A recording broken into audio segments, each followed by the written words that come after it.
So yun, pupunta kami dyan sa Malabon. Papunta kami dun sa ate ko guys kasi yung anak niya birthday. Kaya pupunta kami sa Malabon and abangan nyo lang kami doon. So yun, dito na kami, nasa Bulacan, asa Malabon na kami and waiting sa magsusundo sa amin dito.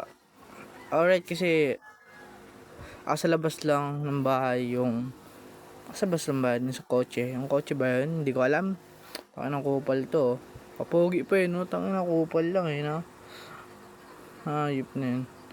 Ito, and waiting na lang sa magsusundo sa amin and alright, mamaya. Ito nga po pala si Ate Crystal. Dito na kami. Oo. Bukas yung pagpakas.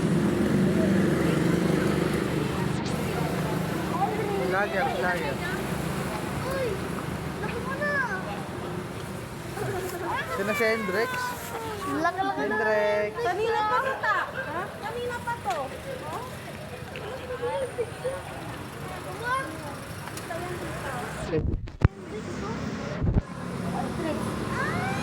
Lobo talaga ng camera ko.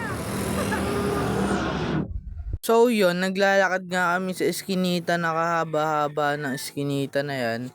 Nagpapogi pa si Tanga. Tapat talaga yung camera sa kanya. Pinakita pa yung outfit niya. Pero ang dilim naman, di mo makita, di ba? So yun guys, so, andito na kami sa bahay nila, ng ate ko tol.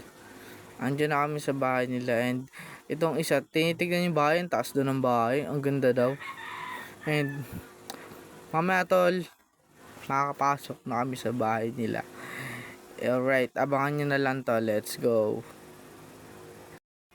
So nandito kami, nasa Tiko na kami and maraming salamat sa mga nanonood sa atin dyan and subscribe na kayo sa aking channel guys.